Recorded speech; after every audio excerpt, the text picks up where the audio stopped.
Super! Labdien visiem! Mani sauc Jānis Ķīnests, esmu projekta Cēsu Pluruniversitāte kurators.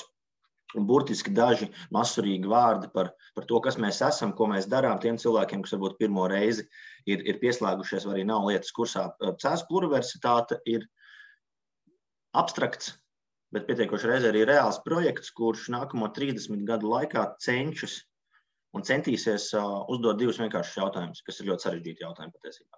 Kādas nākotnes daudzskaitlī mums tuvojas un kas mums būtu jāiemācās vai kādā veidā mums būtu jāmācās, lai mēs šīm nākotnēm varētu adaptēties.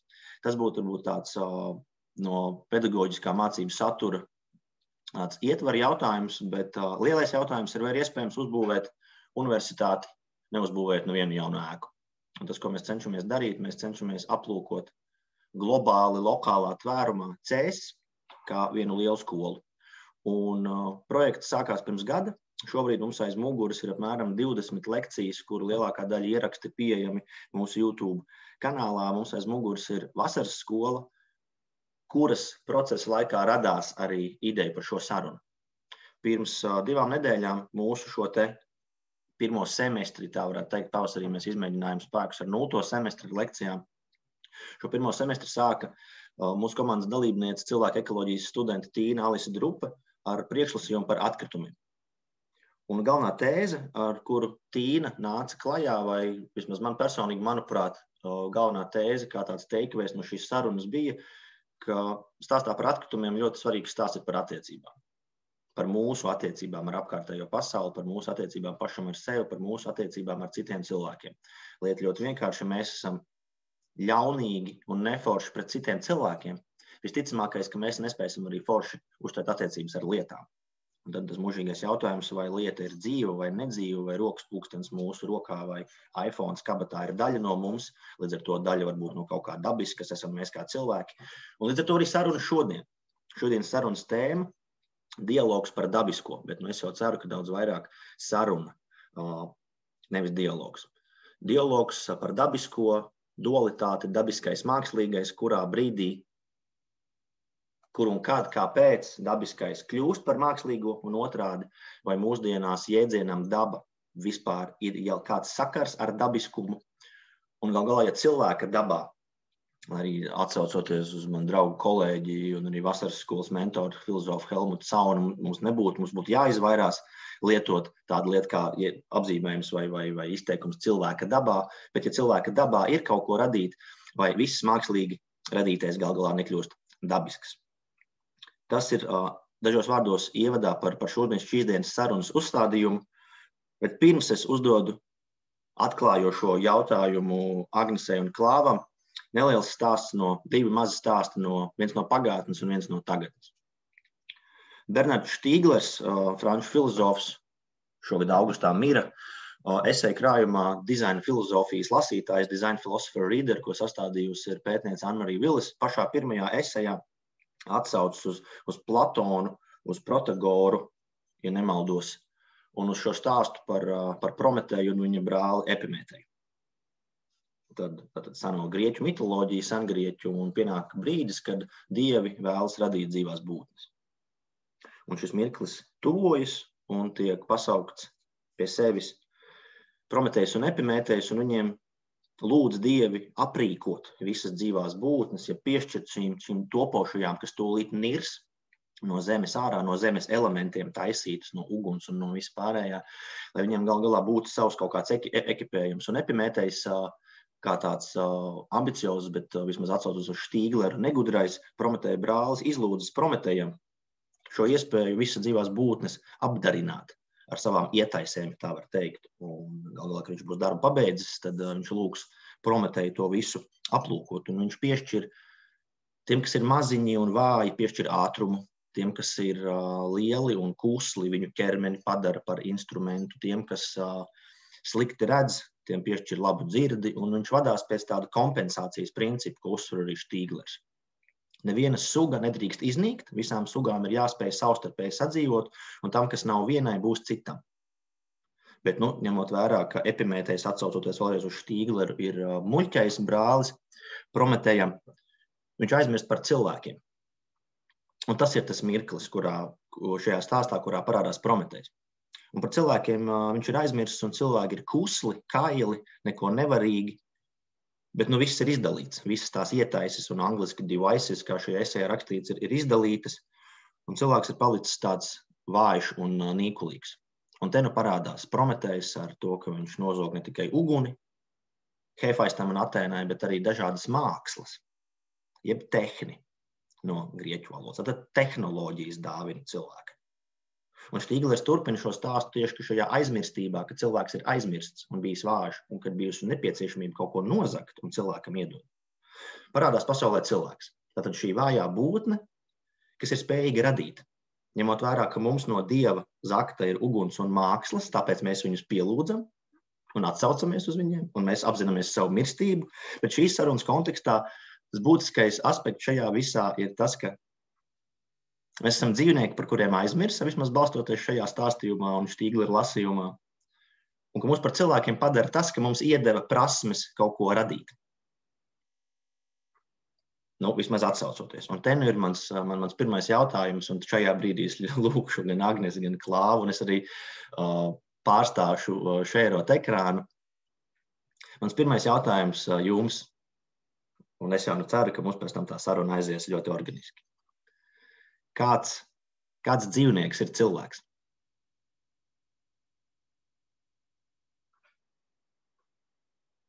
Tā, man laikam būs ņemot vērā to, ka es esmu antropologs un antropologi ar šito jautājumu, kāds cilvēks ir dzīvnieks, nodarbojas profesionālā līmenī, ja tā var teikt. Ja. Antropoloģijai ir tas pamatjautājums pēc būtības ir galvenais censties saprast, kas vispār ir cilvēks. Ja. Un šajā jautājumā savā ziņā ir vismaz vēsturiski bijis tāds dalījums starp tādu pieņēmums par to, ka tas cilvēks ir tāds dzīvnieks cita starpā, kuram ir ķermenis un kuram ir kaut kas vēl cits bez ķermeņa, vai tā ir sabiedrība, vai tā ir kultūra, vai kaut kas tam līdzīgs. Un it sevišķi tajā antropoloģijas sadaļā, kur saucās kultūras antropoloģija, pārsvarā praktizētā Ziemeļamerikā, tas jautājums par to, kas ir kultūra, jeb citiem vārdiem sakot, kas nav daba, ir bijis ārkārtīgi svarīgs un izšķirīgs. Un tas ir arī cits starpā noteicis kaut kādas lietas un virzienus, kuros antropologi ir strādājuši un kā viņi ir strādājuši. Jo šeit ir ļoti labs jautājums, kā mēs vispār varam noskaidrot, kas ir kultūra vai kas ir tajā mūsu dabā. Ja? Ja mēs skatāmies visapkārt ja pa kaut kādiem citiem dzīvniekiem mēs vēl varam daudz maz tā pieņemt, ka tas viss, ko viņi dara, ir tajā dzīvnieku dabā, ja? Lai gan arī tas varētu būt strīdīgs jautājums. Tad par cilvēku mēs tradicionāli jau nevaram īsti saprast, kas tad ir tajā mūsu dabā un kas nav mūsu dabā. Ja? Un antropologi to ir mēģinājuši risināt divos veidos. Viens ir mēģināt salīdzināt, ko dara cilvēki dažādās vietās un dažādos laikos, un pieņemot to, ka ja mēs varam atrast kaut kādas lietas, ko visi cilvēki visā pasaulē, visos laikos dara vienādi, tad mēs varam pieņemt, ka tas ir kaut kas tāds, kas nāk no dabas. Ja? Un tad ir kaut kas tāds, ko viņi dara citādi, un acīm redzami, tad viņi ir to iemācījušies kaut kādā veidā, un tā ir tā kultūra, tad tas būs tas, ko mēs varam attiecināt uz kultūru. Ja? Tā ir viens tāds iespējamais veids, kā uz šo jautājumu vispār mēģināt atbildēt, ja? Šajā te starpkultūru salīdzinājuma tādā vingrinājumā. Un otrs vingrinājums, ko varētu mēģināt darīt, ir salīdzināt cilvēkus ar tuvākajām vai arī ar dažādām sugām. Ja? Bet galvenokārt ar tuvākajām sugām, ar kurām mēs varam pieņemt, ka mums ir vienas un tās pašas kaut kādas ģenētiskās saknes, un līdz ar to mums arī varbūt ir kaut kādas lietas, kuras mēs darām vienādi, kā piemēram šimpanzes, gorillas, orangutāni un citi primāti. Ja? Un tad, ja mēs to darām vienādi, ja, tad mēs varētu pieņemt, ka tas nāk no dabas un tas kas atšķirīgs, ir no kultūras. Bet katrā ziņā šīs ir arī ļoti sarežģīti jautājumi, kurus vienlaicīgi, viennozīmīgi arī īstenībā nevar atbildēt. Bet tad otrs jautājums, kas man liekas arī ļoti būtisks ir šajā kontekstā, ir, mēs tagad noskaidrosim, pieņemsim, ka mēs kaut kādā veidā uzzinām, kas ir tajā cilvēka dabā, ja? Kas ir cilvēks pēc dabas. Un mēs varam nošķirt, lūk, šis ir nācis no dabas, un šis ir kaut kas tāds, ko mēs esam iemācījušies. Ja? Bet tad nākošais jautājums ir, ko mēs darām ar to visu? Kā mēs ar to rīkojamies? Jo viens piegājiens būtu teikt, labi, šis ir dabiski, ja? Un tā tad, ko? Tātad, ja tas ir dabiski, tad mēs par to neko nevaram darīt, un tas būtu mums jāpieņem kā norma. Vai ir gluži otrādi, mēs varētu teikt, ir kaut kādas lietas, kas mums nāk no dabas, bet mums ir dota kultūra un lūk šīs lietas, ko mums Dievi ir dāvājuši, ja, lai mēs varētu cīnīties pret to savu dabu un tādā veidā viņu pārvarēt un kļūt labākiem. Un starp šo ir patiesībā nemitīgs dialogs par to, vai debate, ja, par to, kuru tad ceļu, kuru versiju mums izvēlēties. Ja. Un te mēs redzam, ka tajās ikdienas mūsu sarunās šis nemitīgi tiek pacelts uz augšu. Vai cilvēka dabā, piemēram, vai cilvēks pēc dabas ir miermīlīgs vai vardarbīgs, vai nogalināšana un vardarbība ir cilvēka dabā, ja, vai nav? Un ja tā ir mūsu dabā, tad ko tad mums ar to darīt? Tad, ja es teikšu, cilvēka dabā ir nogalināt, tad es teikšu, jā, bet man ir kaut kā jāļauj tai savai dabai izpausties, vai ir gluži otrādi. Tas ir manā dabā, ja, bet tāpēc jau man ir dota kultūras aprāts un tā tālāk, lai es ar to dabu cīnītos un apspiestu un tiktu mēs ārā no šī dzīvnieciskā pie tā cilvēciskā. Ja? Vai arī otrādi mēs teiksim, ka cilvēka dabā ir būt ļoti labam, miermīlīgam, uz dialogu vērstam, nevis uz debati un tā tālāk. Tas tāds laikam īsts ievads tajā, kā es skatos uz šo jautājumu. Super, paldies tev, Liels. Tas, ko es sadzirdēju šajā, tā atbilde, ko es paņemu, ir, ka cilvēks ir tāds dzīvnieks, kam ir kultūra, un šīs kultūras ietvaros mēs uzdodam, cilvēks ir dzīvnieks, kas uzdod jautājumu, kas viņš tāds ir. Un viņam ir kultūra, kurš apstāties to visu darīt. Jā, tas varētu būt viens no tādiem jautājumiem, par kuru droši vien varētu salauzt nemazumus šķēpus. Ja? Jo visi tie jautājumi, kurus mēs esam atbildējuši, ka cilvēks ir dzīvnieks, lūk, A, B, C, D, cilvēks ir dzīvnieks, kas staigās divām kājām, cilvēks ir dzīvnieks, kurš māk runāt, cilvēks ir cilvēks, kas sevi atpazīst, kas uzdod jautājumus un tā tālāk. Iedziļinoties un salīdzinot ar tiem pašiem tuvākajiem mūsu kaut kādiem vai pat arī tālākajiem, beigās izrādās, ka neviens no šiem atsevišķiem īstenībā nav laba atbilde. Ja? Cilvēks ir pa daļai viss šis, ja?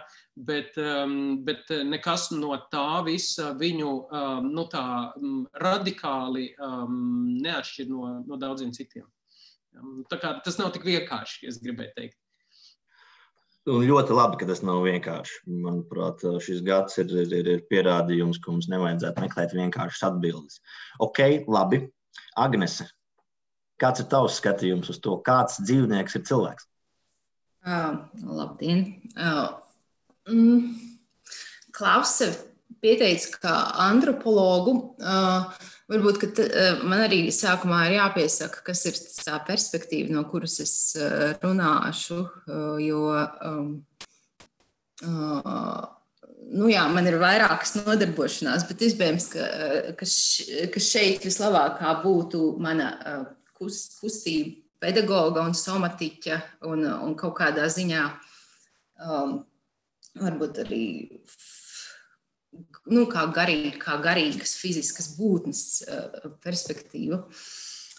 Man pat gribētos šo jautājumu paplašināt, kāpēc tikai dzīvnieks. Es gribētu padomāt par to, kāda dzīvības forma ir cilvēks, jo, manuprāt, tieši, cik es saprotu, tas konteksts, kāpēc mēs nākam kopā un kāpēc mēs domājam, ir pārradīt kaut kāda veida attiecības ar dabu. Un tur ietilpst ne tikai dzīvnieki. Man ļoti patika Jāņa stāsts no sengrieķu mitoloģijas, gan arī vai neko negribas piebilst. Es varētu vienīgi pārfrāzēt.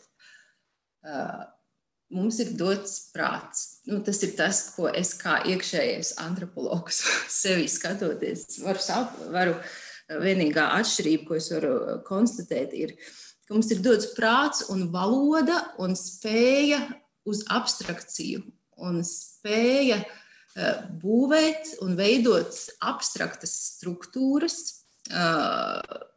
teiksim, prāts, valoda, intelekts. Es necentīšos pārāk precīzi to visu definēt, jo var iebraukt auzās. Tas ir tas, kas mums ir atšķirīgs un kurā brīdī dabiskais kļūst mākslīgs. Mana sajūta ir tā, kad šīs ļoti jaudīgā instrumenta, prāts ir super jaudīgs instruments, tehnoloģija, mēs varam pārbīdīt realitātes, mēs varam manifestēt pilsētas, mēs varam radīt arī nevienam nevajadzīgu zināšanu krātuves un sarakstīt ļoti daudz nevienam nevajadzīgu grāmatu. Prāta radītais varbūt kļūst mākslīgs vai nepārāk noderīgs, kad tas aiziet pārāk tālu no otras cilvēka kā dzīvības formas izpausmes, ko mēs varētu saukt varbūt par ķermeni nosacīti. Un es saku nosacīti, jo tur es liktu klāt arī emociju, gan anatomiju, gan fizioloģiju, gan kaulus, gan emocijas, gan elpošanu, gan kustību. Un kaut kādā ziņā,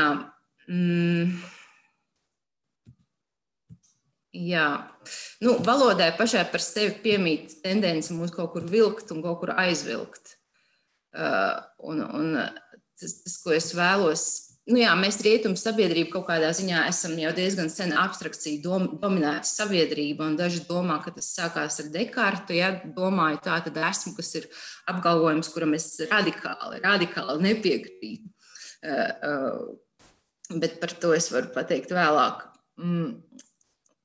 Manuprāt, jautājums, kas ir dabisks, ir nevis līdzeklis, ar ko sasniegt mērķi, jeb atbildi, bet šis jautājums ir ceļš. Un kas ir dabisks, tas varbūt ir kaut kāds tāds fenomenoloģisks sevis vērošanas un citu vērošanas ceļš un nemitīga atgriešanās pie bezvārdu esamības varbūt un kaut kādā ziņā tādā veidā arī pie empātijas. Tas ir līmenis, kur mēs varam tīri subjektīvi saprast un sajust dabu. Un ļoti labi, ka šobrīd šī tāda kā empātija, kas ir mūsu šūnu līmenis, dzīvnieku un dabas šūnu līmenis, ļoti labi, ka šobrīd viņa ienāk arī mūsu abstraktajās un prāta struktūru kategorijās. Mēs varam runāt par intelektuālu empātiju, kas tiek konceptualizēta ar vārdiem ilgtspēja, piemēram, un iekļaušana. Bet tieši mans kā cilvēka ceļš, ko es rekomendētu pati sev, ir šī nepārtrauktā prāta čekošana, cik tālu viņš ir aizgājis no ķermeņa. Mikro līmenī, makro līmenī. Tā apmēram. Un, ja Klaus, viņam bija tāda tēze, ka varbūt tā tad ir jāpārver sevī dzīvnieciskais, es varbūt gribētu izvirzīt tādu tēzi, ka varbūt vajadzētu atgriezties pie dzīvnieciskā, jo kaut kādā ziņā mēs saviem prātiem jau varam uzticēties, ka tie ir konceptualizējuši visādas noderīgas lietas, kā kopā būšana un iekļaušana un ilgtspēja. Un varbūt tagad ir laiks pavērot, kā mēs mācāmies, kā mēs dzīvojam. Tas ir, teiksim, iepratim savu struktūru uzspiešanai sabiedrībai, piemēram. Katrs mēs mācāmies savādāk. Citi mācās caur sarunām, citi mācās caur blāķu lasīšanu, kas ir piemērots vienam, nav piemērots otram un tā tālāk. Bet, varbūt pietiks par šo.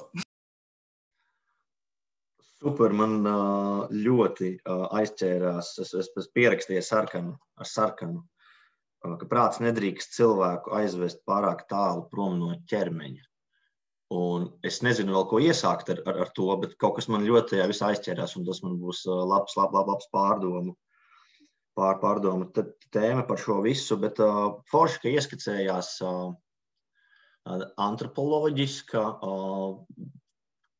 krietni garīga perspektīva, jo es pats uz šo jautājumu, man arī ir tāds bipolārs skatījums. No vienas puses, kā vides zinātniekam, man par visu dabisko un mākslīgo liekas domāt ārkārtīgi vienkārši. Tātad ir daba un ir cilvēka radītās sistēmas, antropogēnās sistēmas. Dabiskās sistēmas ir 5. Tā ir litosfēra, biosfēra, geosfēra, atmosfēra, UTT, baigi simpli. Ja man kā dizainerim ir jādomā par šo jautājumu, kas ir dabisks un mākslīgs, un kāds dzīvnieks ir cilvēks, pirmā man atbilde būtu tāda, ka cilvēks ir vājš dzīvnieks un neizdevies dzīvnieks, jo mēs nemākam dzīvot dabā.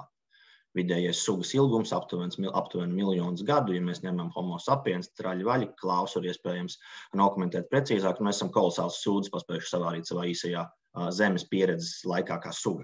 Bet ne par to stāsts. Mans skolotājs Tonijs Frais no Austrālijas pirms dažiem gadiem vienā lekcijā uzdeva jautājumu nevis man, bet auditorijai, uz kuras nocis gribētu paturpināt.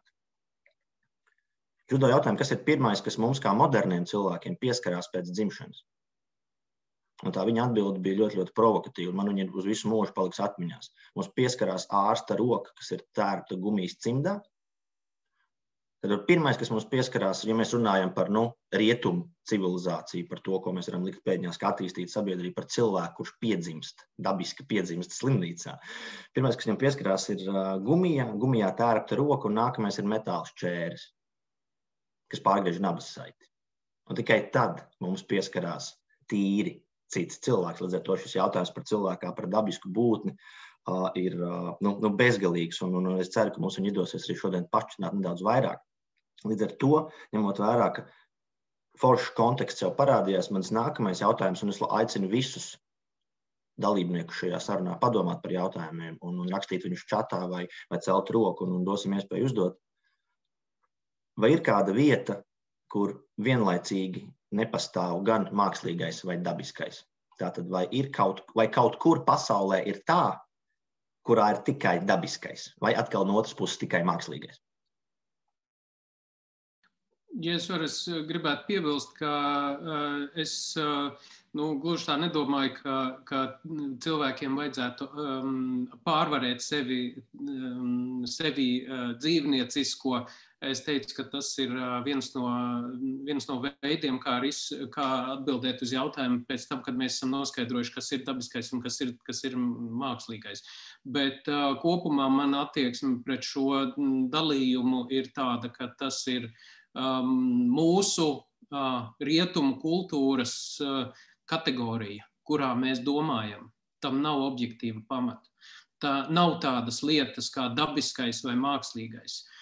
Tās ir tikai veidi, kā mēs esam kategorizējuši kaut kādas lietas. Un tad, kad mēs sākam vilkt robežas, tad mēs ļoti ātri atduramies pret to, ka tādas robežas novilkt nav iespējams.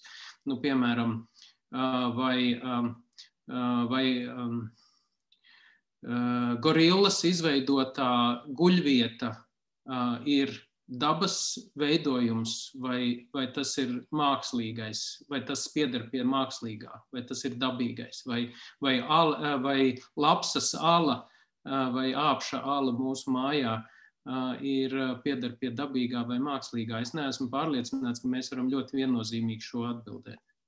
Bet mēs kā cilvēki, protams, varam tur viņus sakategorizēt un kaut kā mēģināt atrast atbildi uz šo.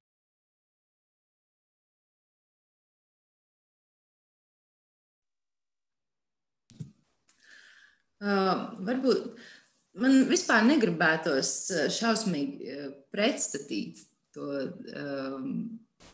teiksim, cilvēku un dabu, jo prāts ir cilvēka daba, bet jautājums ir, kad tās prāta struktūras tā kā vairs kļūst pašmērķīgas, teiksim tā, un no tāda viedokļa gan gorila, gan lapsa, jā, īstenībā fantastiski, arī viņiem ir prāts, un varbūt pat kaut kādā ziņā prāts piemīt jebkurai sistēmai, kā piemēram bišu stropam, kas arī spēj veidot diezgan sarežģītas struktūras, bet tas tomēr vienmēr ir pirmais funkcionalitātes līmenis. Tur nevarētu pārmest nevienam performativitāti, lai gan arī par to ir jautājums. Ir putniņi, kas greznojas un performē, lai pievilinātu partneri. Jautājums, man joprojām gribētos teikt, ka ir ļoti labs jautājums, bet varbūt, ka pietiek tikai ar šo jautājumu. Vienkārši visu laiku sev viņu uzdot. Jā. Ok, super, labi. Es domu šķiet uztvēru. Tad liekam pie malas varbūt jautājums, jo kaut kādā ziņā, dažreiz mums gribas uz jautājumiem atbildēt, un tad mēs tur sākam aizpildīt kaut kādu to ēteri ar visu kaut ko. Nākamais nebūs jautājums, nākamais būs lūgums pēc jūsu pārdomām.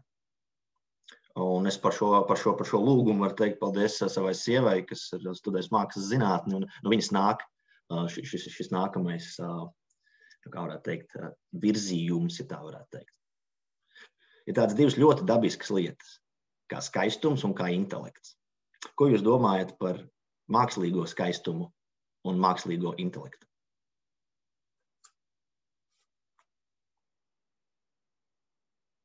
Vai tad dabīgais arī ir? Dabīgais intelekts? Es ļoti ceru, ka jā.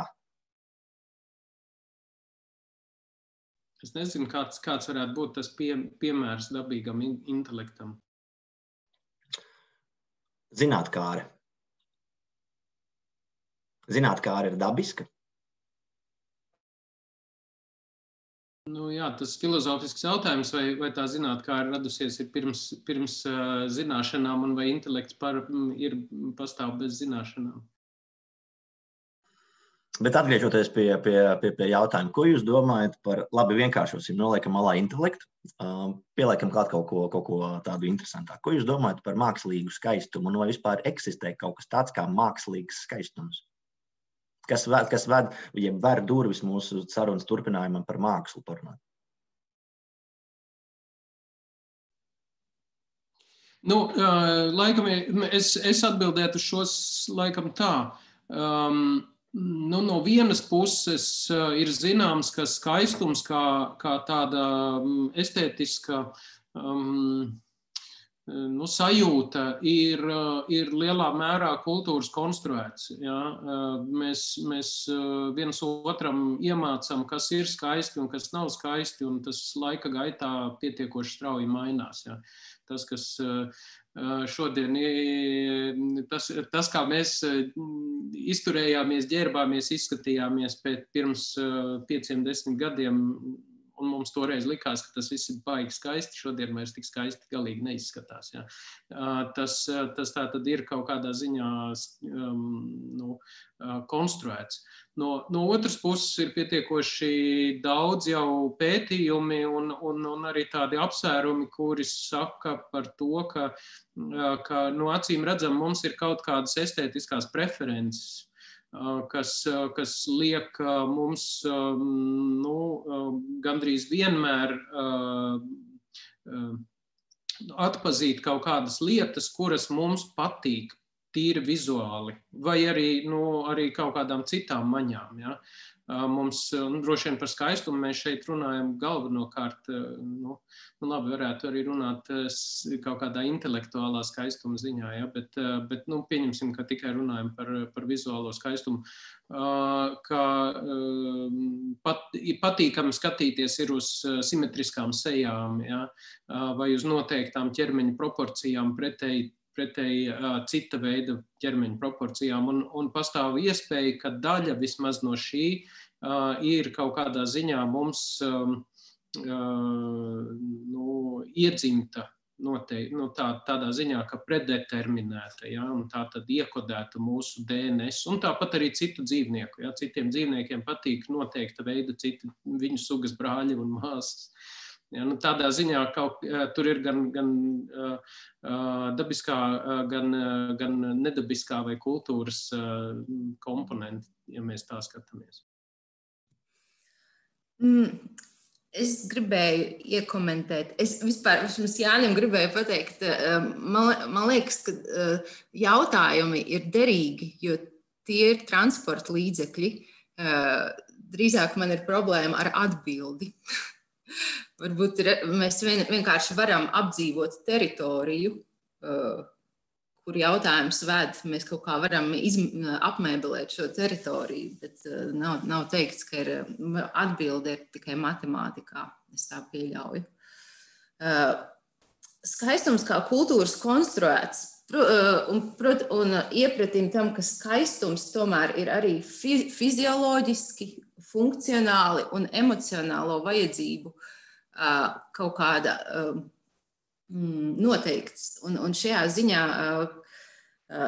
tas, ko Klaus teica, katrā laikmetam ir cits skaistuma konstrukcijas, bet varbūt, ka katram laikmetam ir arī citas sabiedrības izdzīvošanas vajadzības, tā tīri funkcionāli, ja, teiksim, sieviešu ķermeņa formas, ja, kādas bija derīgākas sugas turpināšanai agrāk un kādas mums ir šobrīd šajā mūsu realitātē. Un tāpat arī katram laikmetam ir citas emocionālās vajadzības, kaut kādas tās kopējie afekti, kopējie sabiedrības afekti, kur mēs meklējam mierinājumu un no kā mēs meklējam mierinājumu. Tas ir par skaistumu. Es kopumā domāju, ka vienīgais mākslīgais skaistums varētu būt konceptuālā māksla, kur jau ir vairāk tā kā prāts piedalās un prāts uzdod jautājumus. Nevis prāts meklē, kas ir skaists, bet prāts uzdod jautājumus, vai šis skaistais varētu būt arī pretējs pats sev. Kaut kas tāds ir. Mākslīgais. Es mākslīgo skaistumu redzu kā konceptuālu skaistumu. Par mākslīgo intelektu mans uzskats ir pilnīgi pretējs. Es uzskatu, ka mākslīgā intelekta nav. Un tās fantastiskās sistēmas, ko mēs šobrīd radām, ir mūsu pašu prāta, tā kā, teiksim, ārējais disks kaut kādā ziņā. Tas ir tā kā jauns orgāns, ko mēs sev radām. Un šausmīgi interesanti ir skatīties Eiropas likumdošanā, kā šobrīd tiek mēģināts risināt, ierobežot tos iespējamos riskus, ko mums nākotnē varbūt varētu radīt tas mākslīgais intelekts, kā saglabāt kontroli. Ja? Arī likumdevēji skatās zinātnisko fantastiku. Ļoti interesanti, kā visus šos riskus mēs tagad mēģinam ierakstīt likumā, piemēram, ka var taisīt tikai tādus mākslīgos intelektus, kur tiek saglabāta pilnīga cilvēka kontrole un ir iespējama cilvēka iejaukšanās jebkurā posmā un tā tālāk. Un tas ir ļoti arī interesanti, tā poētiski, eksistenciāli interesanti, kā mēs baidamies paši no sevis un kāpēc.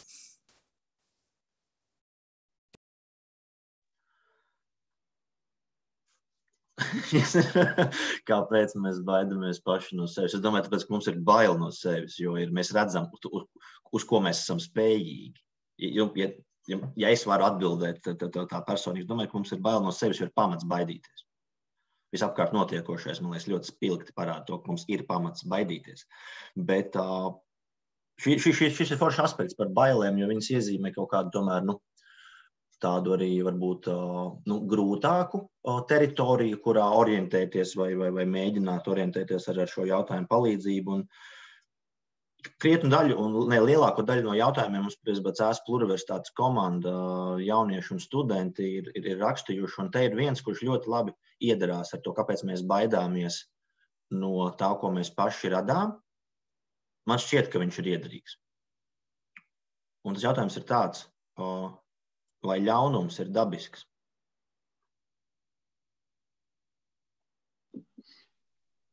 Jā, es domāju, tajā tavā stāstā, Jāni, vai dievi ir dabiski? Vai dievi ir no dabas puses vai nē? Un par ļaunumu, jā, arī vai viņš ir dabisks. Atkal manā dabā, manā veidā atbildēt būtu tā, ka tas atkal ir mūsu kategorija, ja, kur mēs esam uztaisījuši. Un tādā ziņā jau nekas nav ne dabisks, vai arī vispār pasaulē nav nekas dabisks, jo viss, par ko mēs runājam, ir mūsu prāta izdomājums. Ja. Un tā skaitā ļaunais un labais kaut kādā ziņā. Un tas ir veids, kā mēs pret to attiecamies. Un arī tāda absolūta ļaunuma ir diezgan maz būtu kaut kas tāds, ko mēs varētu kā tādu absolūtu ļaunumu saskatīt. Un tas pats attiec arī, respektīvi, daļa no šiem jautājumiem ir tādi ļoti kategoriski, ja, tādā ziņā, ka mēs jau nevaram īsti apgalvot, ka mēs baidāmies no tā, ko mēs radām. Ja? Mēs baidāmies no kaut kādām daļām, no daļas lietu, ko mēs radām. Lielākā daļa lietu, ko mēs radām, mūsu bailes neizraisa. Ja? Bet kaut kādas atsevišķas lietas, mēs sakurinām ugunskura, ja? Un tad mēs baidāmies no tā ugunskura kaut kādām atsevišķām lietām. Bet ir vesels komplekss lietu, no kurām mēs nebaidamies un no kurām nav vajadzīgs baidīties. Bet, Klāva, atvainojos, es atļaušos pirmo pēdējais iejaukties. Tev nav bijis nekad tā, ka tu atnāc mājās un tev liekas, ka, piemēram, televizors uz tevi ļoti ļauni skatās? Nav bijis. Nē, ok. Vismaz katrā ziņā ne televizors uz mani nav ļauni skatījies. Ja? Es kopumā domāju arī attiecoties uz to ļaunumu, ja, tā ir tāda baigi garā saruna un gara vēsture tam jautājumam arī par to cilvēku un ļaunumu, ja, un par to, cik ļauni ir cilvēki paši savā dabā vai būtībā. Ja, un tur arī šķēpņa mazums ir lausts. Un es piedaru pie tiem, kuri saka, ka cilvēka dabā, ja, cilvēks ir sagatavots tam, lai viņš varētu būt gan ļoti ļauns un ļoti vardarbīgs un antagonistisks pret citiem cilvēkiem, gan arī tam, ka viņš var būt ļoti sadarbīgs. Un daudzi antropologi mūsdienās runā par cilvēkiem kā superkooperatoriem. Ja? Šī ir viena no tādām lietām, kas mūs atšķir no daudzām citām sugām, ir tā, ka mēs lieliski sadarbojamies.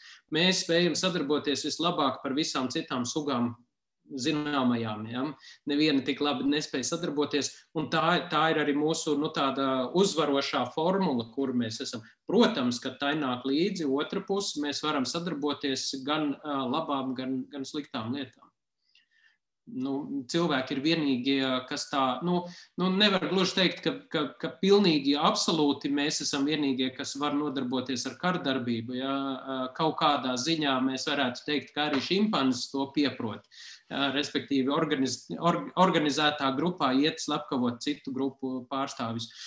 Bet cilvēki to ir izvērsuši, protams, kā par tādu mākslu. Ja. Bet arī šī māksla pastāv aptuveni kāds 10 000 gadus pēc pētījumu datiem. Jā, es nezinu, vai mēs spējam sadarboties labāk par bitēm vai skudrām vai par ekosistēmām kā tādām, pašregulējošām, milzīgām ekosistēmām. Bet atbildot par ļaunumu, es domāju, ka ļaunums ir nejaušs. Un kā jau visām sistēmām vai egregoriem, tam piemīt spēja uzsākt pašam dzīvot savu dzīvi. Piemēram, kara industriālā ražošana, kura beigās atkal mums ir nesusi visu kaut ko labu, ne? Kā GPS un tā tālāk. Man ir arī jautājums, kā mums pārstāt baidīties no tā, ko mēs paši radām, kā mēs varētu atjaunot uzticēšanos sev, jo kaut kā ļoti dziļi skatoties, liekas, ka tas ir būtisks jautājums. Kā mēs varētu sev vairāk uzticēties individuālā un sabiedriskā līmenī?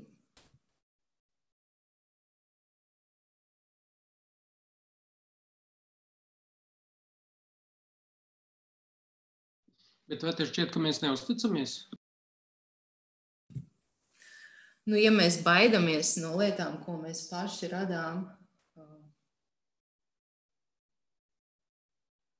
kā no tā mākslīgā intelekta, es nezinu, tas tāds poētisks arī, poētiska teritorija. Varbūt, ka ir tā, ka mēs pārāk daudz viens otram uzticamies. Mēs sēžam šeit tagad Zoomā, jā, izmantojam tehnoloģijas, mēs uzticamies tā, mēs uzticamies viens otram, mēs pat pa ielu varam paiet viens otram garām, uzticēdamies, ka mums no aizmugures tie cilvēki neuzbruks, neizdarīs kaut ko. Mēs varam ieiet savās mājās un uzticēties, ka viņas mums uz galvas neuzkritīs, ko mēs visi pašlaik klātesošie šeit darām. Un tā nevar absolutizēt, ka mēs vispār neusticamies. Mēs jau esam ļoti uzticīgi, jā, uzticēties spējīgi, ļoti, arī, protams, atšķirīgā, dažas sabiedrības vairāk, dažas mazāk. Tiek uzskatīts, ka tie, kuri labāk var uzticēties, tiem labāk dzīvojas, jā. Kas var labāk to savu potenciālu būt tādiem, kas spēj uzticēties, var īstenot. Tur tās visas teorijas, kas saistītas ar sociālo kapitālu. Jā. Sociālais kapitāls cits starpā tiek definēts kā spēja uzticēties vienam otram. Super optimistiski, Klau. Paldies tev par to. Šis ir par uzticēšanos. Es, protams, uzreiz neviļu sāku domāt, ar ko uzticēšanās atšķiras no paļaušanās. No paļaušanās un kurā brīdī uzticēšanās tajā visā kartē parādās ticēšana un ticība. Un te man liekas, ir tas valodnieciskais izaicinājums, par ko mēs nesen kā ir būt podcastu Radio 5 taisot, spekulējām, ka faith, belief and trust angļu valodā tur uzreiz izspēlējas visādi scenāriji, bet tas ir viens stāsts par kā atjaunot uzticēšanos. Mana atbilde, kā Jāņa atbilde būtu mēģināt aktīvāk meklēt jēgu kopienās, tā kā tajā kopīgumā. Kaut kā mēģināt, un viņu kā projektu radīt, to jēgas radīšanu, būšanā kopā un tajā kopīgumā. Un Helmuts vasaras skolā cauni fantastiski. Helmut, es redzu, tu esi mums pievienojies. Kādā brīdī droši vari paturpināt, ja es pareizi tagad atceros, komunālis, ne komunālisms, kā to redz. Anyway, manuprāt, viena no atbildēm varētu būt tā, ka tuvoties tai uzticēšanās un uzticībai gan starp kā mākslīgais un dabiskajiem var uzticēties, kā mākslīgais dabiskajiem, un ja cilvēks ir sadarbība, tad varbūt, un ja cilvēks ir gan dabiskais, gan mākslīgais, tas nozīmē, ka mākslīgais un dabiskais var ļoti labi sadarboties, un tur tā kopiena parādās, bet kas kopienai mums ir Es domāju, ka mums tā ir kopiena, un tas ir stāsts par to, ka mēs esam pazaudējuši kaut ko svētu. Par svētā pazaudēšanu. Un te ir pavisam provokatīvs jautājums. Parunājam par reliģiju. Reliģija ir cilvēciskai būtnei dabiska pazīme vai mākslīga? Vai mēs esam tendēti uz reliģiju? Vērsti uz, ka mums ir kaut kāds ģenētiskā līmenī, kāds kā cilvēciskai sugai? Vai mūsos ir kods ticēt? Es par to esmu arī daudz domājis un nenoliedzam par to ir tik daudz arī šķēpi lausti.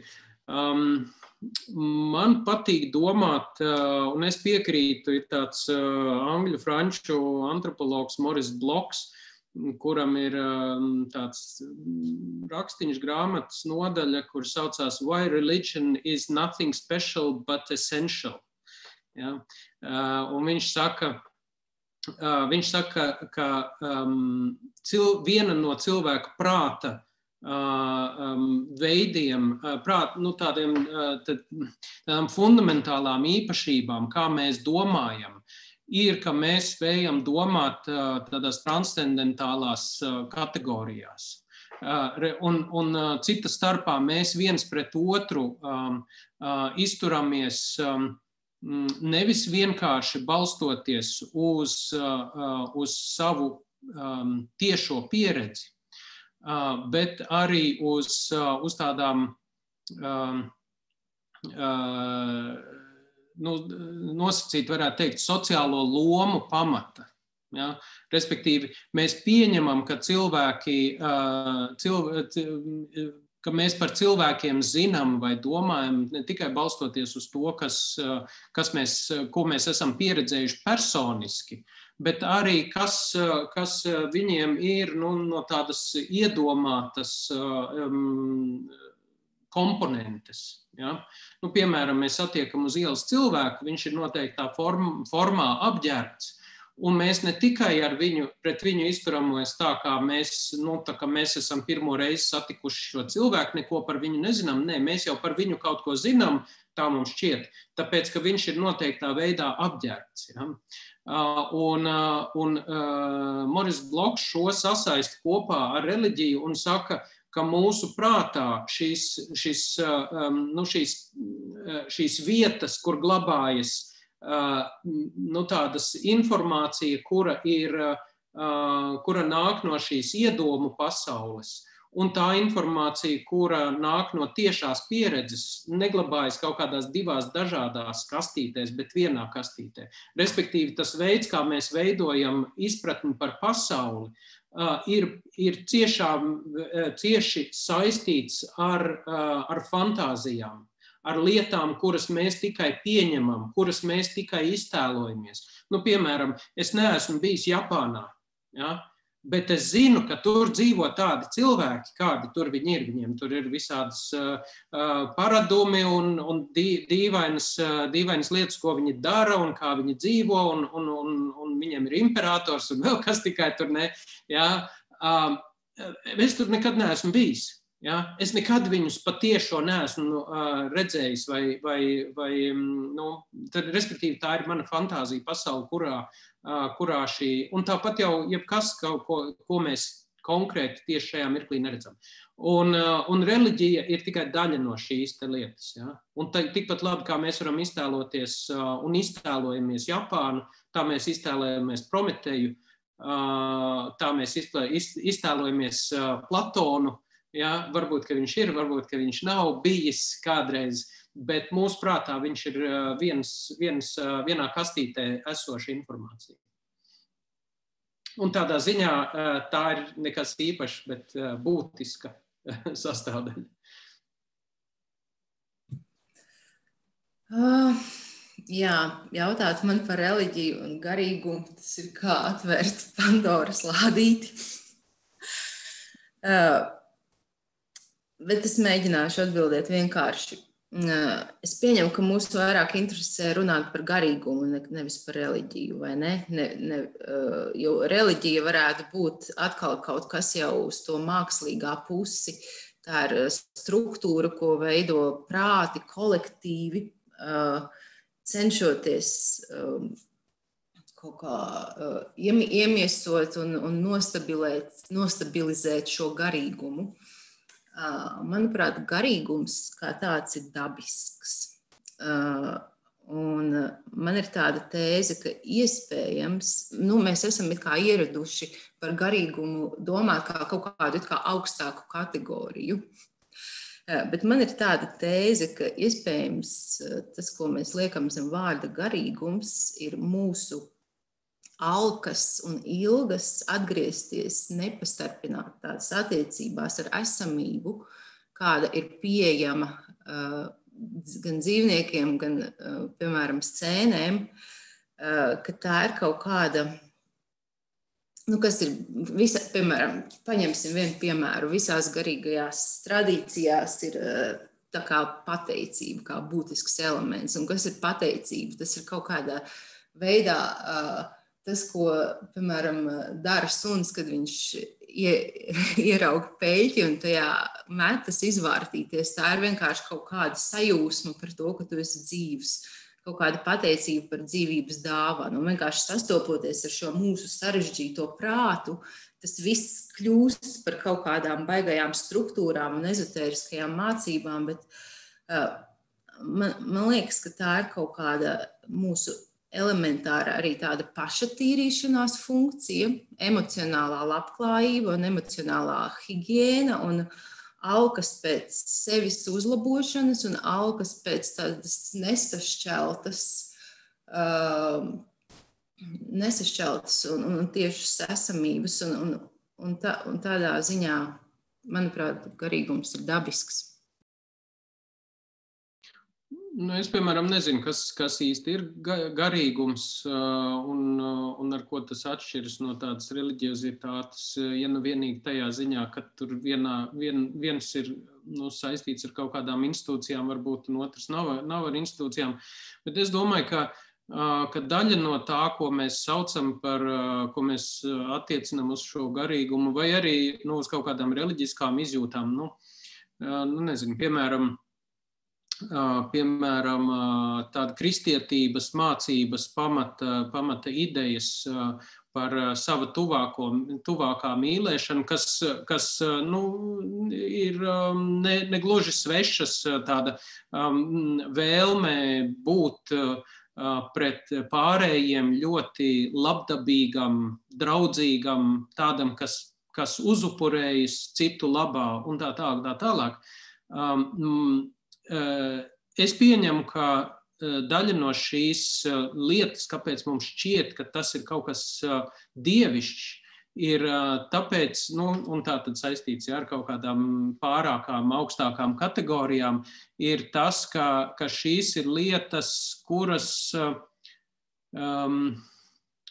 ļauj vai kuras sabalsojas ar tādiem ļoti dziļi instinktīvām sajūtām par pareizo rīcību. Ja? Respektīvi, izejot no tās teorijas, kur cilvēka dabā, un ne tikai cilvēku, bet arī vairāk citu cilvēkam tuvo primātu dabā ir šī uzticēšanās, nesautība, spēja sadarboties un spēja arī būt altruistiskiem, un cilvēkiem tā ir īpaši izteikta. Ja? Ja mēs pieņemam, ka tas ir tāds cilvēka dabā esošs impulss, ja, tad tajā mirklī, kur mēs sastopamies ar cilvēkiem, kas šādi rīkojas, mums šķiet, ka viņus vada kaut kas ārkārtīgi augsts un svarīgs. Ja?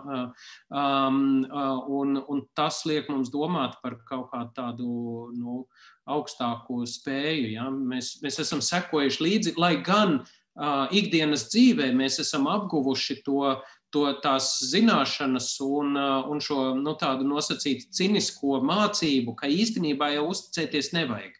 Bet ja mēs redzam, ka cilvēki pat situācijās, kur kur viņi iet, tie klasiskie kristietības stāsti par savu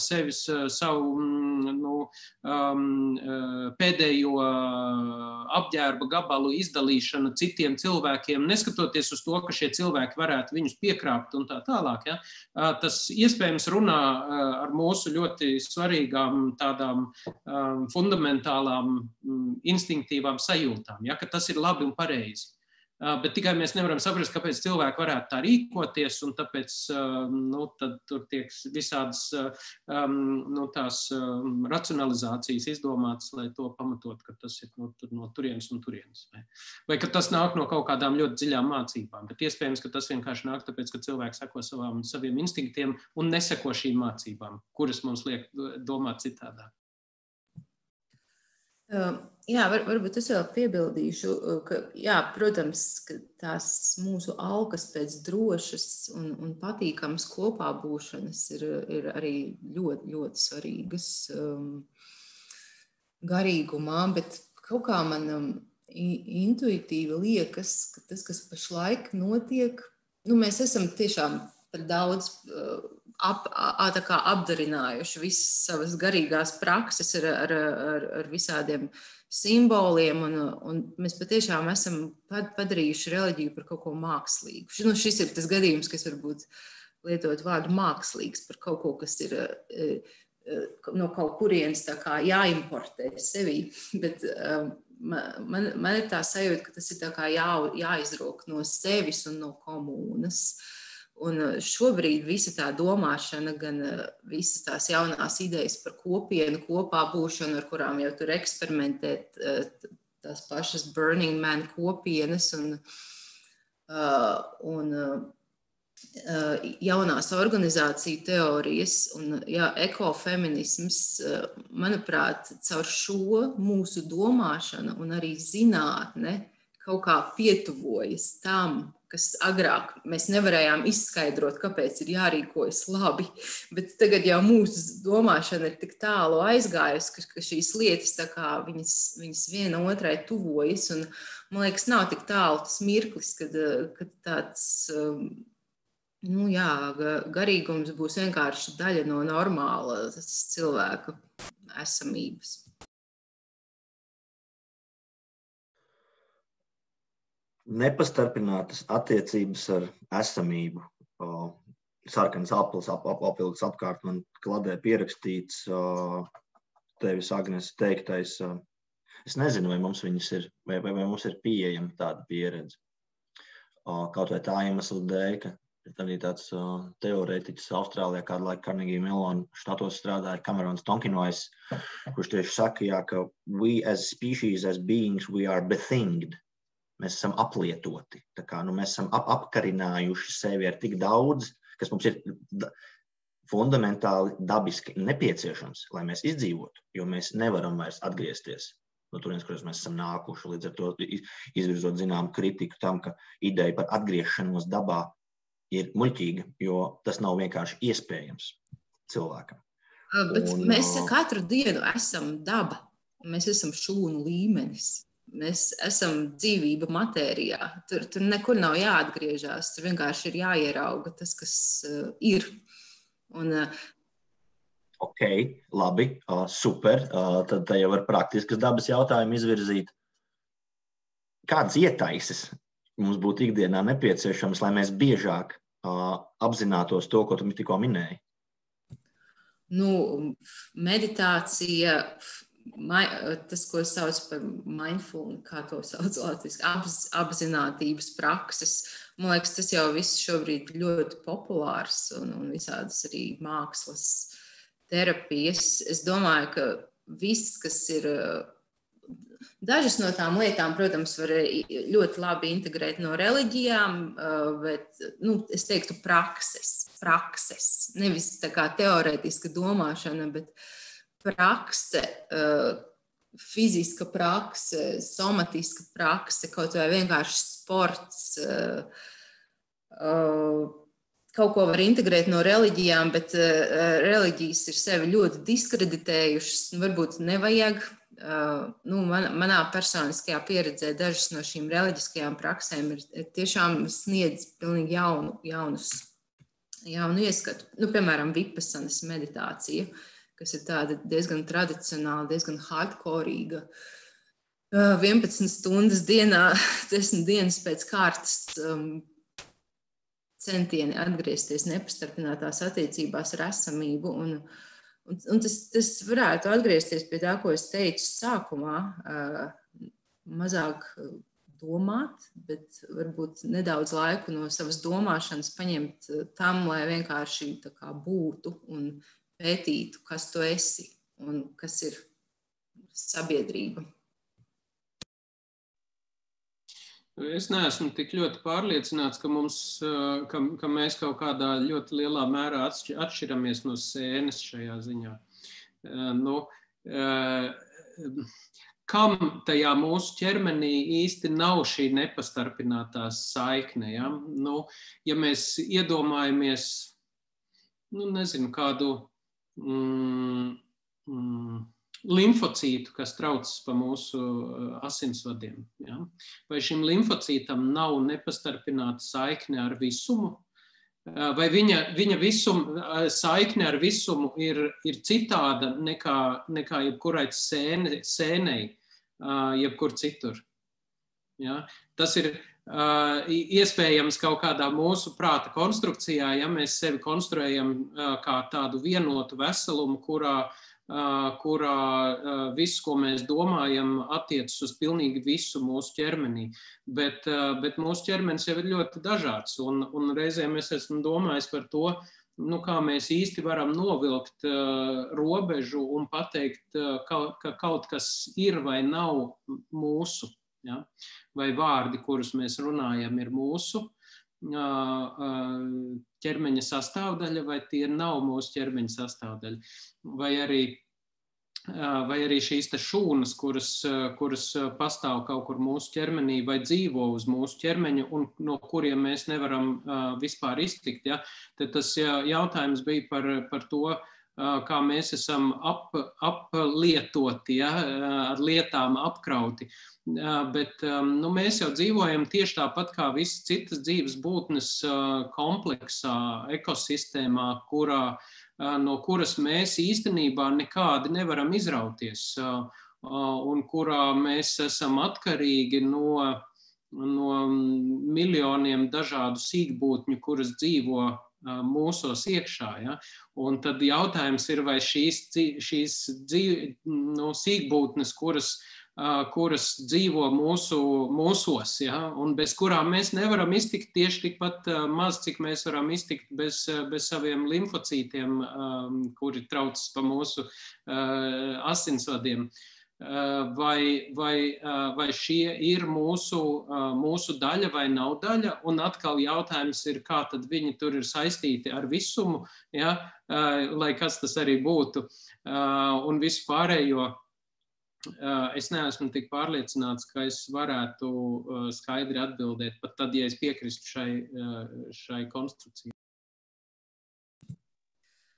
Es domāju, ja mūsu prāts būtu nedaudz vairāk kā micēlijs, ja mūsu civilizācijai būtu tās pašas domāšanas īpašības, kādas ir micēlijiem. Un es laikam tas, par ko es runāju, ir prāta atgriešanās pie fiziskās loģikas un pie sabiedriski funkcionālās loģikas. Tā kā tas ir tas, par ko es domāju, kur ir jāatgriežas, jo, protams, mēs jau tur esam, bet mēs domājam tā, it kā realitāte būtu kaut kas pavisam cits.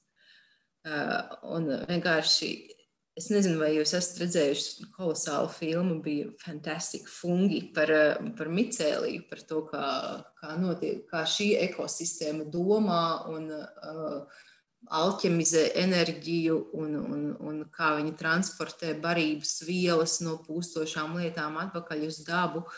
Ja mūsu prāts būtu nedaudz līdzīgāks micēlijam, manuprāt, mums nebūtu vajadzīga likumu vara.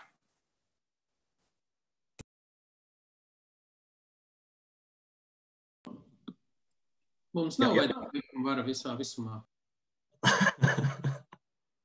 Es atceros pirms daudziem gadiem vēl Rīgā dzīvojot uz Alberta ielas pretī, kur vēl tajā laikā bija ģeogrāfijas fakultāte. Bija tāds mazs bāriņš, puslegāls, un tur vienmēr interesants sarunas notika ar cilvēkiem. Es atceros ļoti precīzi sarunu par likumiem un par dabas likumiem, ka vienīgie īstie likumi ir tas, ka saule aust un riet, un viss pārējais ir vispār izdomājums. Līdz ar to vārds likums ir baigi interesantā lieta patiesībā. Bet runājot par likumiem kā kaut ko tādu, kas ir neapējams, sakiet, lūdzu, kādas jūsu domas ir vai tajā, kas ir, un ar to, kas ir, domājot šo te dabiski mākslīgā, bezgalīgos mērogos vienmēr šeit un tagad visur kopā esamību, kas ir kaut kas tāds, kas ir neapstrīdams? Tas, ka mēs domājam. Neapstrīdams ir tikai tas, ka es domāju, un tāpēc es esmu. Viss pārējais ir apstrīdams. Līdz ar to, Agnes, mums ir laiks Dekartam. Jā, es varbūt teiktu elpa. Un varbūt, ka es citēšu, es nezinu, vai jūs esat redzējuši seriālu Fargo. Tur bija tāda lieliska epizode, kur otrajā sezonā, kur viena tāda sieviete sāk aizrauties, sāk sekot kaut kādam mezotēriskam, šarlatāniskam guru, un tad viņai bija kaut kādi murgi, kur viņš pie viņas ieradās tur pa vidu kaut kādā tur, jā, labi, nav svarīgi, un viņš prasīja, vai tu saproti atšķirību starp domāšanu un būšanu?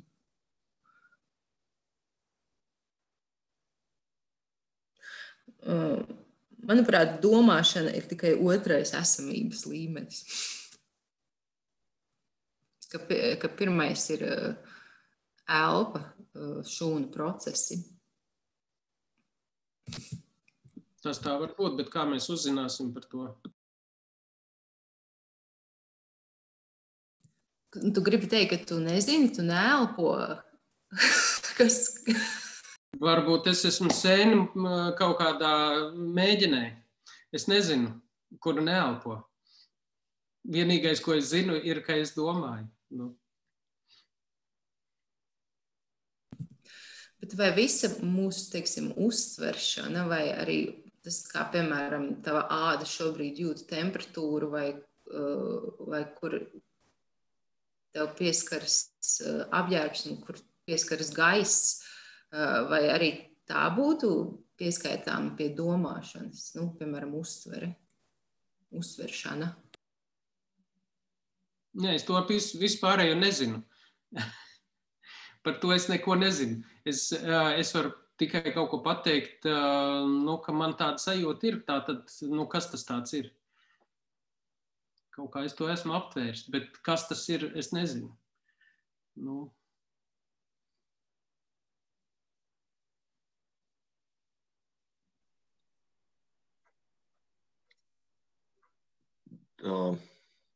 Lai neatsauktos, varbūt tas nebūs korekti, bet jā, atkal ar atmiņu viena no senākiem laikiem, jā, ka saprast arī esot izvēle. Bet ne par to stāsts. Mums ir, es atļaušos nolasīt, te ir čatā forši jautājumi, kas ir reizē komentāri un reizē jautājumi sabiruši. Laura raksta, man interesētu apspriest nevis kas ir dabīgs un kas mākslīgs, bet kāpēc cilvēks ir izveidojis šādu sociālu konstrukciju kā dabīgs mākslīgs. Lai gan man pašai jau atbildu šo ir skaidri. Bet kāds jūsu viedoklis, kāpēc mēs esam izdomājuši šo domāšanu, kurā ir būtiski domāt par dabiskā un mākslīgā attiecībām? Man būtu interesants Lauras atbildi, ja var dot vārdu. Var? Droši, jā, Laura, kas uzdeva pirmo jautājumu, lūdzu.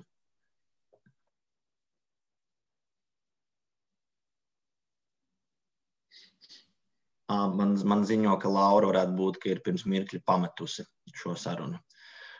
Līdz ar to mums viņas atbilde ir gājusi zūdībā. Daniels raksta, vai šo jautājumu uzdošana kā tāda nav galvenā īpašība? process, kas mūs atšķir no citiem dzīvniekiem. Tātad pamats attīstībai, pamats kultūrai, pamats visam. Jautājums, atbilde, rezultāts, jautājumzīme. Taču vide, kurā atrodamies, galvenais jautājumu noformētājs. Vide kā jautājumu iniciators. Man patīk. Jādefinē jautājums. Es nolasīju pašlaik. Jādefinē, kas ir jautājums. Tad, kad mēs esam definējuši, kas ir jautājums, tad no tā varētu sākt.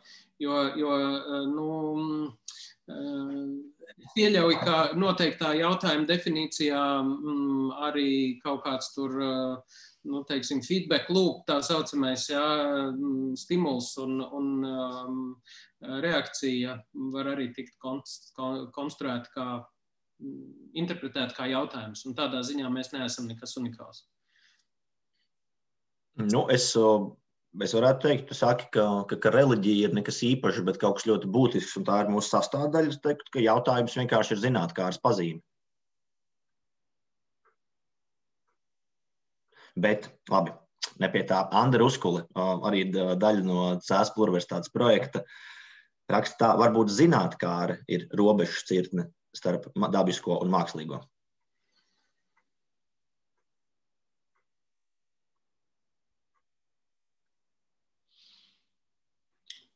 Anda, varbūt vēlēs zinātkāre būtu ietilptu kur?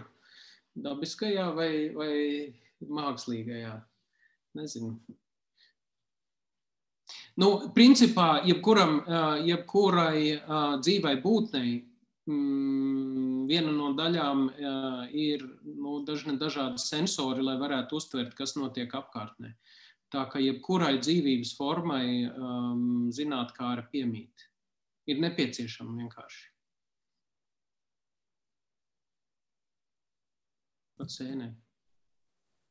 Jā, es piekrītu. Tā ir dabiska sistēmas paplašināšanās, ja mēs runājam no sistēma teorijas. Ok, labi. Tātad ir kaut kas, ko mēs varam pateikt, kas ir dabisks. Ka mēs varam tomēr uzlikt kaut kam un pateikt, šis ir vairāk dabisks nekā mākslīgs. Tas ir atkal jautājums par šo definīciju.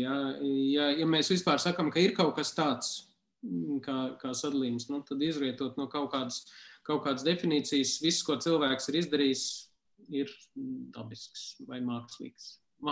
Ja? Vai viss, ko mēs esam iemācījušies, tas pieder pie tā mākslīgā kaut kādā ziņā. Bet man liekas, ka tas svarīgais jautājums jau ir, ko tad mēs daram ar to. Ja? Vienalga, mēs esam tagad noskaidrojuši, lūk, ir šīs dabīgās vai mākslīgās lietas. Ja? Bet kāpēc mums tas vispār ir svarīgi? Ja? Kā mēs izturēsimies, jo te ir divas lietas tikai, ko mēs varam pateikt, ka dabīgi tas ir labi, un tad rīkosimies tā, kā ir dabīgi, vai arī mēs teiksim, ne, dabīgi tas ir slikti, un mēs nerīkosimies tā, kā ir dabīgi. Vai arī vienā gadījumā mēs rīkosimies tā, kā ir dabīgi, jo tas ir labi, un citā gadījumā atkal nē. Ne? Jā, es gribēju teikt to pašu, kāpēc Jānim ir svarīgs šis jautājums.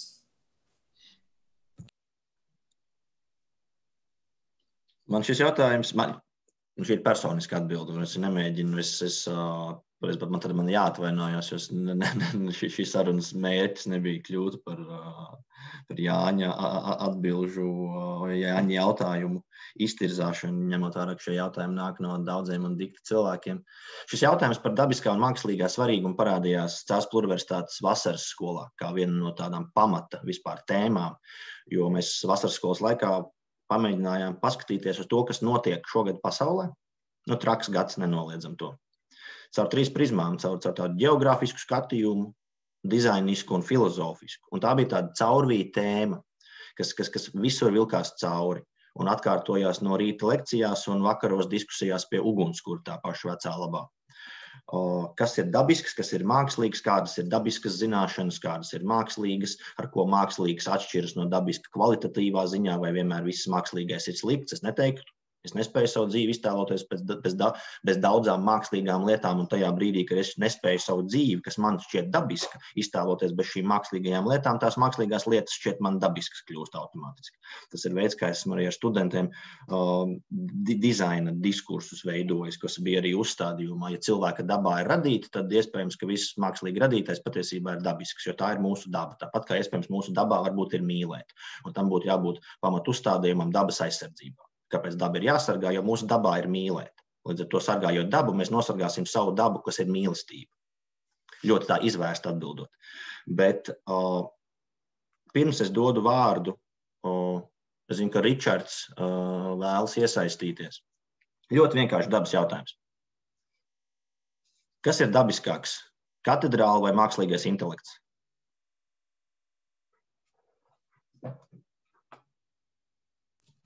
Es domāju, ka mākslīgais intelekts.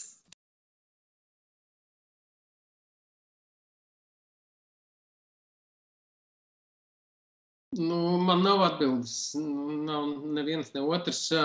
Es pat nevaru, es īstenībā nevaru ne par vienu, ne par ko pateikt, kas ir dabīgāks vai mākslīgāks, ja izriet no tā, ka dabīgs vai mākslīgs ir cilvēka turklāt rietumus kultūras izvirzīta kategorija neskaidri definēta. Ja?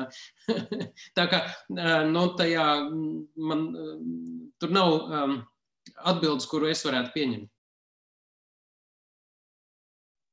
Ok, godīgi. Tas, starp citu, diezgan labs Oskara Kaulēna komentārs ir, ka viņš saka, vai nevarētu būt tā, ka viss ir dabīgs tik ilgi, kamēr cilvēka prāts nav pieslēgts un brīdī, kad cilvēka lietas procesus nosauc vārdā vai izskaidro, tās kļūst mākslīgas. Tas savā ziņā saskana ar to, ko es teicu, ja, ka tās ir cilvēku prāta veidotas kategorijas. Tas ir veids, kā mēs saprotam, kas notiek pasaulē. Ja? Un tā tad tikko kā mēs saprotam, ka tie ir vārdi, kurus mēs esam piešķīruši kaut kādām parādībām, ka tas ir mūsu prāta konstrukts kaut kādā veidā, tad mēs arī saprotam, ka tur jautājums par šīm robežām ir nevis jautājums par dabu, ja, par to, kas notiek pasaulē, bet gan par to, kā mēs esam to pasauli uztvēruši. Tur labs jautājums bija par to, no kurienes ir cēlies tas rietumu kultūras sadalījums par dabu un kultūru, tāpēc, ka tas, tur arī antropologi paši strīdās, vai mēs to varam novērot visās kultūrās vai nē. Daži saka nē, daži saka jā, bet rietumu kultūrā tas ir ļoti izteikti. Jā, dabisks, mākslīgs. It kā tas būtu kaut kas absolūts. Mēs esam izdomājuši kaut kādu nošķīrumu un runājam par to, it kā tas būtu īsts. Varbūt, ka tam nav īstenībā, varbūt, ka tas neved uz priekšu, bet varbūt, ka tas ved atpakaļ. Tas vienkārši tāda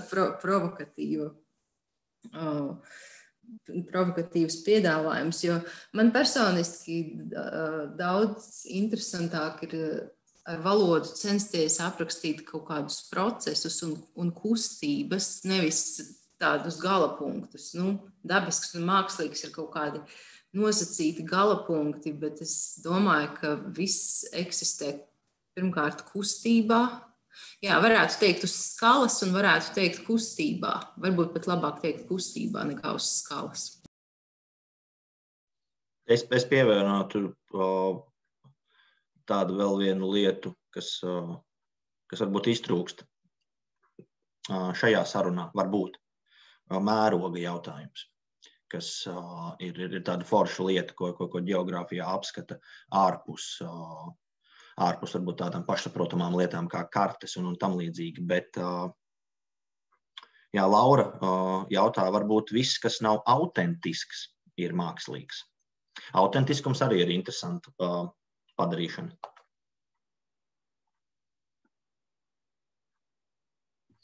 Atkal jautājums, kas tiek saprasts ar autentiskumu? Laura, varbūt tu vēlies izvērst šo jautājumu? Laura Liberte. Jā, sveicināti. Iespējams, es to autentiskumu noteikti saprastu kaut kādos tādo jēdzienā, kā tas ir Sartram, jā, un Heidegeram, kad viņš runā par esamību un mūsu būšanu pasaulē, tā kā vairāk no šīs eksistenciālās prizmas. Tur ir vajadzīgs paskaidrojums, es nezinu, ko Sartrs un Heidegers saprot. Jo šis te autentiskums, jā, ja mēs skatāmies un tīri šī te būšana pasaulē un tādā esamībā, tiek saprasta tieši caur to, ka mēs tā kā, funkcionējam dabiski, izejot tā esamība pastāv caur to, ka mēs esam un rīkojamies dabiski savam tam nosacījumam, un tad mēs atkal nonākam pie tā, ja, kā varam dalīt, kas tad ir tas dabiskais un kas ir mākslīgais. Tā kā. Bet varbūt man tā uzreiz grūti noformulēt.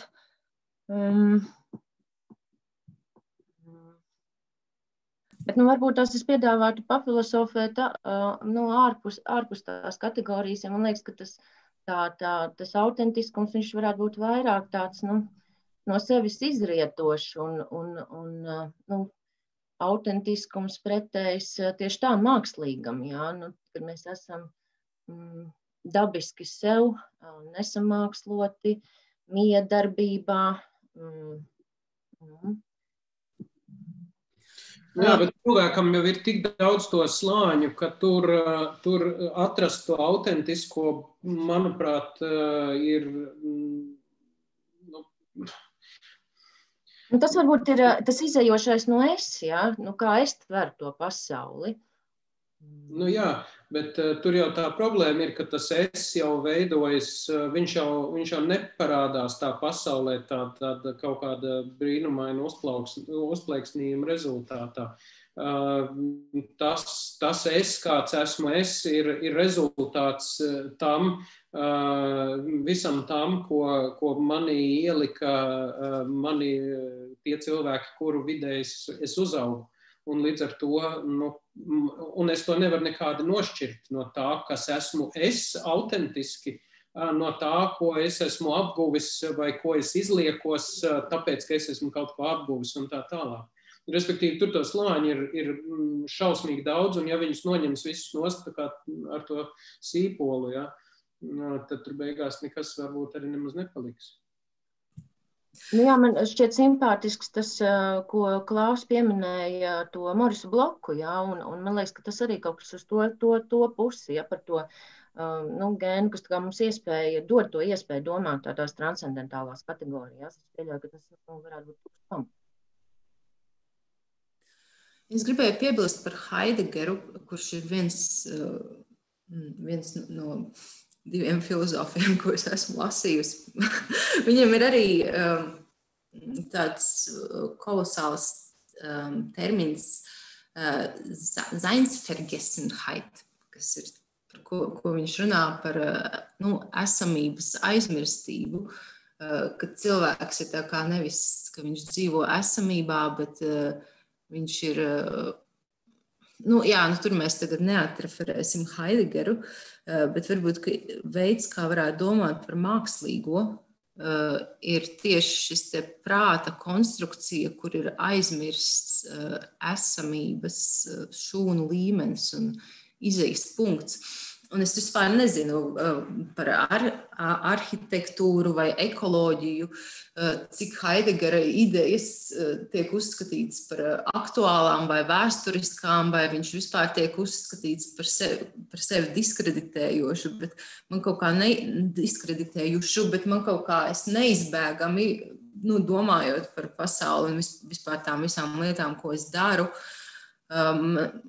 es visu laiku atgriežos pie tā, kā viņš redzēja valodu un esamību un to autentiskumu lietas.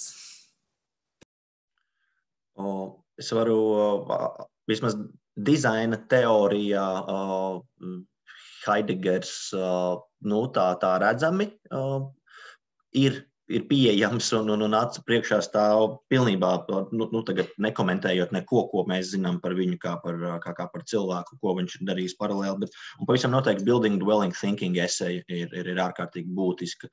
Un cevišķi tā tēze, mēs esam aizmirsuši būvēt un nemākot būvēt, mēs vairs nevaram mist tā mišana pasaulē, kas ir, viņš parādās big time, ja tā var teikt, bet runājot par big time jautājumiem, lai mēs arī cienot šīs sarunas interesantumu un protams, labs jautājums, vai dienas beigās man labs jautājums, vai man jautājums dabiskā un mākslīga attiecības vēl viens šķitīs interesants, jo šķiet, ka ir kaut kas būtiskāks par to.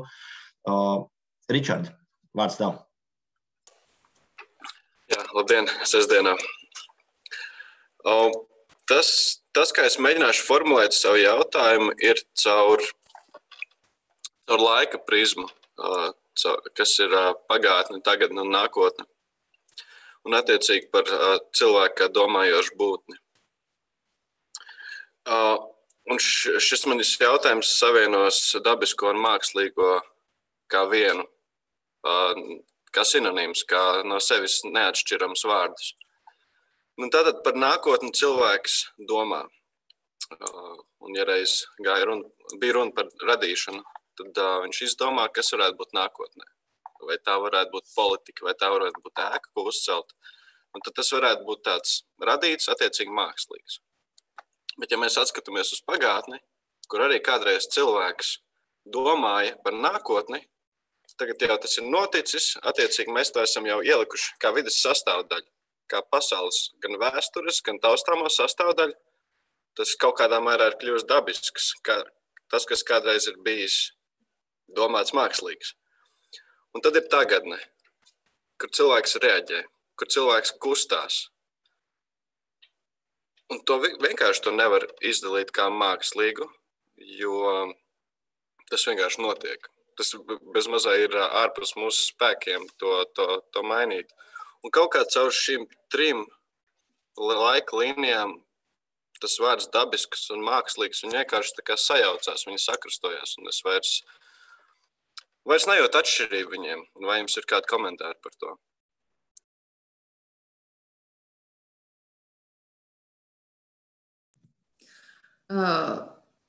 Es sapratu, ka iespējams es esmu izsmēlusi savas abstraktās domāšanas spējas šai dienai, jo es īsti nesapratu. Man pa grūtu. Varbūt Klāvs saprata. Labs jautājums, vai es sapratu, vai es nesapratu. Es kaut kādā savās veidā varbūt to sapratu.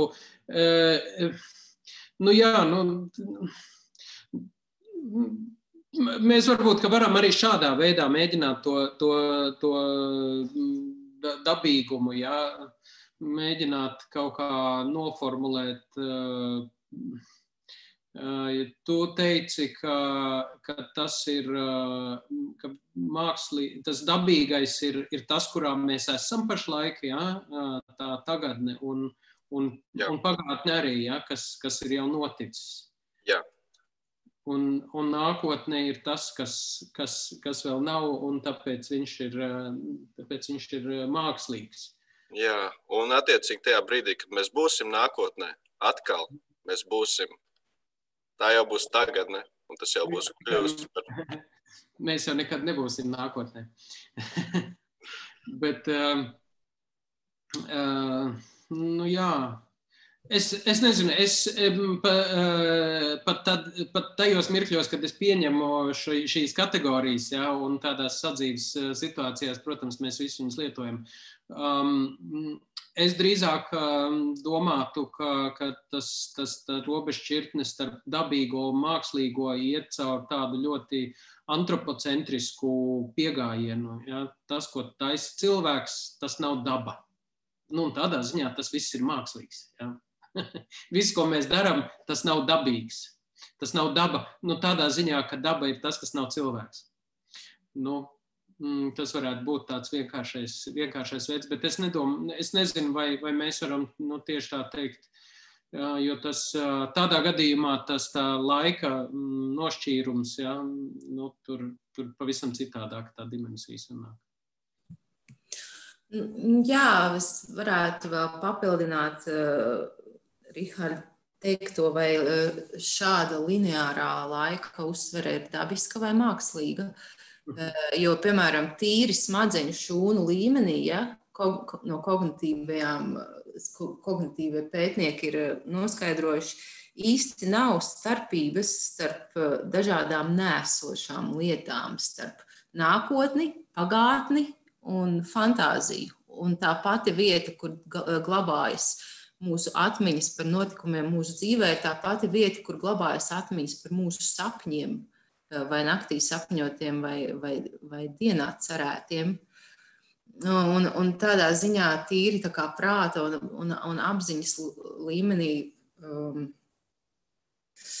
viss, kas ir nēsošs, tas glabājas mūsu prātā. Nu, bet es nezinu, arī tiešām vairs negribētos teikt, runāt par dabisko un mākslīgo. Nu, vairāk tikai tāda teritorija. Es lasu šobrīd tādu Dāvida Kristiāna, David Christian grāmatiņu ar nosaukumu, tas visai populārs zinātnisks gabals, ar nosaukumu Origin Story, tātad izcelsmes stāsts, visa lielā vēsture. Un viņš sāk, kā jau, protams, sevi cienošs kārtīgs rietumu zinātnieks teorētiķis runāt par vēdām. Nu, kas vismaz kaut kādā ziņā, es varētu teikt, ka vismaz atsevišķās, man liekas, tādās kliķēs ir kļuvis. Un tas ir interesanti pazīme tieši dabas zinātnieki, bet lai vai kā.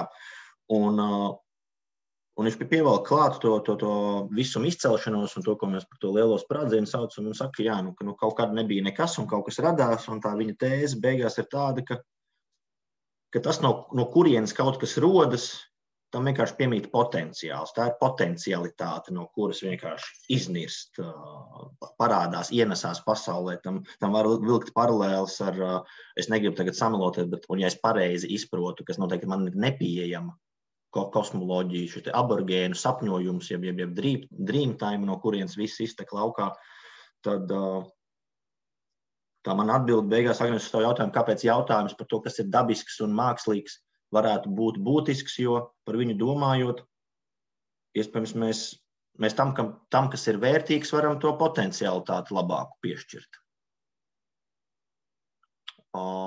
Es nezinu, vai tas kaut ko izsaka, ko es tikko teicu, bet, lai noairētu tagad kritiku šīm pārdomām, es nocitēšu Signi, kas raksta piekrītu Klāvam par to, ka mēs esam kategorizējuši savu pieredzi konceptos un līdz ar to arī valodā.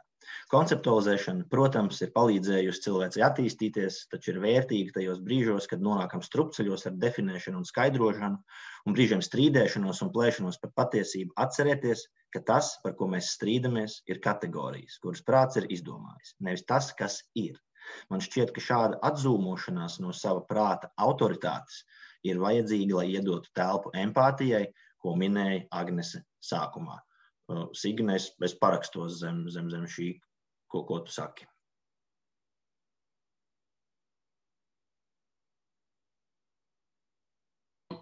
Es domāju, ka Signe ir labi arī uztvērusi to, ko es teicu par tām kategorijām. Jā, man šķiet, ka tas īstenībā tā raksturo kaut kādu pēdējo gadsimtu filozofiju, kur tiešām tā apziņa pēkšņi ir parādījusies kaut kādā mirklī, ka īstenībā tas viss, par ko mēs runājam, ir par to, kas notiek cilvēka prātā, nevis par to, kas ir ārpusē kaut kur patiesībā. Ja. Un šeit jau arī tās kategorijas ir par to, kā mēs, par to dabu un kultūru, ir par to, kā mēs domājam vienkārši. Ja. Un kā mēs sadalām to pasauli, nevis par to, kāda tā pasaule patiesībā ir.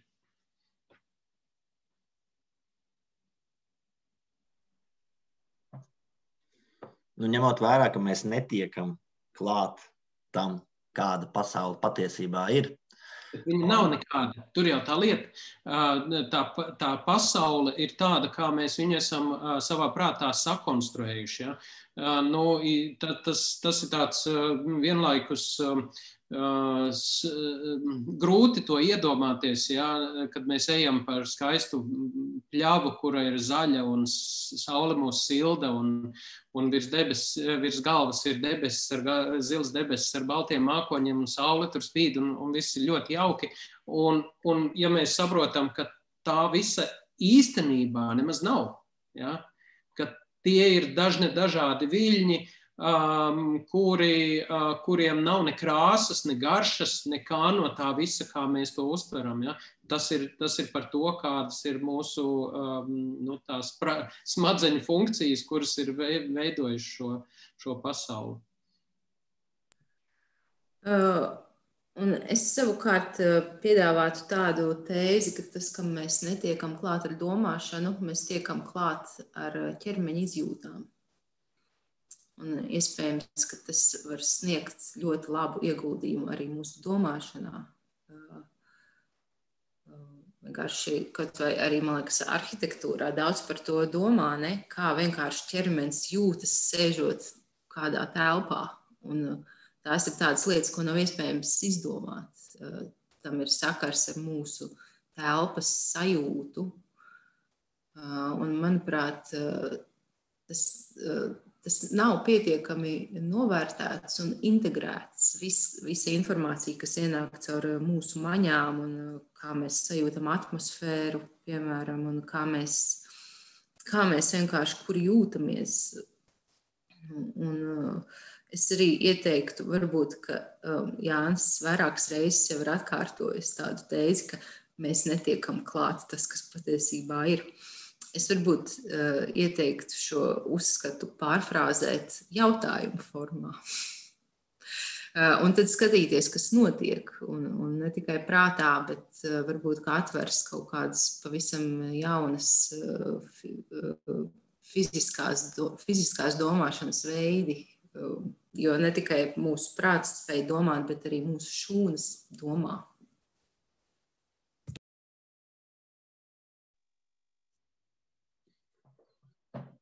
Super.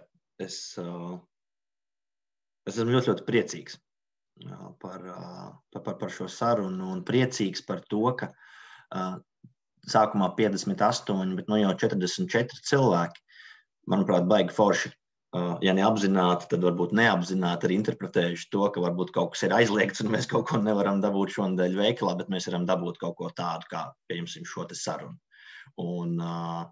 Un te jau es saku, paldies visam mākslīgajam par šo dabisko prieka sajūtu, kaut vai Zoom tehnoloģiju, webkameru, UTT, visu pārējo.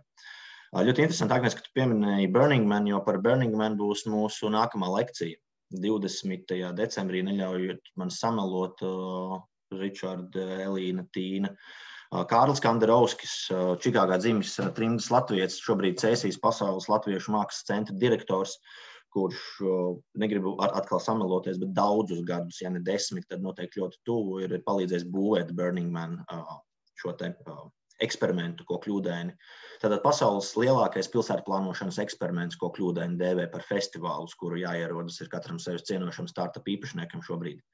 Un tā lekcija būs tieši par to, un viņās saticēs kopā visu, par ko mēs runājām, un par ko Tīna stāstīja savā lekcijā par atkritumiem, kurā brīdī atkritums rodas un kas tā vispār par lietu tāda ir. Un šodienas saruna, un man liels paldies, jo šī ir izvērtusies, manā izskatā tiešām ļoti, ļoti vērtīga saruna par tēmu, kurā gan jau ka viņu nevar izrunāt. Bet, manuprāt, par to ir būtiski runāt kaut vai tāpēc, ka mēs tad varam satikties visi kopā un tad kaut kā atgādināt, ka ir vienkārši forši būt kopā un sarunāties. Līdz ar to mans pēdējais lūgums Agnes un Klāva. Tāds foršs cilvēcīgs, nevis dabisks vai mākslīgs, bet no sirds. No sirds novēlējums mums visiem šajā adventas laikā. Un nepārprotiet, tā nav ironizēšana vai sarkasms, tas ir tiešām lūgums pēc sirds silta novēlējuma ziemā, kas būs baigi dullā mums visiem. Jā, es domāju, ko mums vajag novēlēt, ir turieties visi kopā. un kaut kā mēģiniet izmantot visas drošās iespējas, kā sarunāties viens ar otru, kas, protams, ir kaut kas tāds, kas mums kā cilvēkiem no dabas piemīt un ir nepieciešams. Tāpat laikā saprotot, protams, ka pārmērības šeit arī nav nepieciešams un ka citas dzīves būtnes, kuru dabā ir kaut kas cits, vēlas mums šo mūsu īpašību izmantot savtīgiem mērķiem. Ja. Tā kā mums ir kaut kā jāturās kopā un jāatrod šī savstarpējās atbalsts, kā mēs to varam pašlaik.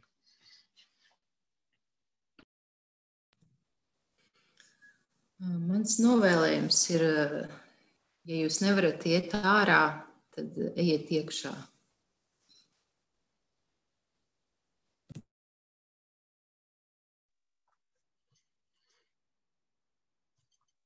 No visdziļākās iekšiņas, kurai man šķiet vismaz, labi, nerunāsim vairs par tikšanu klāt, netikšanu klāt, bet no tās vietas, kurā mēs jūtamies un esam veseli, es jums saku lielu paldies, Agnes un Klau, par atsaukšanos šodien, par tik foršu cilvēcīgu sarunu un pārdomām un domām.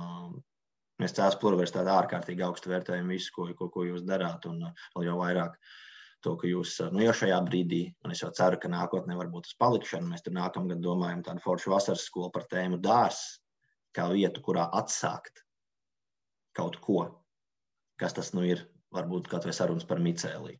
Varbūt dārs ir kaut kas tāds, kas ir baigi forši un saprātīgi būt, no kuras mācīties. Par to visu, jā, sekojiet līdzi, pāris mārketinga frāzes, kurais Facebookos, Instagram, mājaslapa mums sauc cēsis.university, nejautājiet, kāpēc mēs esam pluriversitāte, nevis universitāte. To kādreiz citreiz par valodas jautājumiem un kādus vārdus mēs drīkstam vai nedrīkstam lietot, kaut ko apzīmējot vai nosaucot. Šī saruna būs ierakstā pieejama. Protams, Klāva, Agnesija, jums ir iebildumi, jo mēs laikam to neizrunājām. Jūs sakat nē, tad mēs ievērosim, protams, jūsu vēlmes, bet būtu forši, ka kāds cits arī var gan 2 stundas paklausīties. Izskatās, ka tomēr ļoti daudz ko var domāt un spriest par to, kurā brīdī dabiskais, mākslīgais un no tā ir kaut kāda jēga. Super. Saku paldies visiem, vēlu visiem foršu rīt svētdienu, jauku sestdienas vakaru. Elpojiet dziļi, ejiet iekšiņā, ja nevar iet ārā. Agnes, fantastiski šo es pierakstu. Izturamies ar vēsu prātu par visu apkārt notiekošo un savu zinātkāri vēršam tajos virzienos, kurus uzskatām par vērtīgiem. Liels jums visiem paldies un lai izdosies sestdien!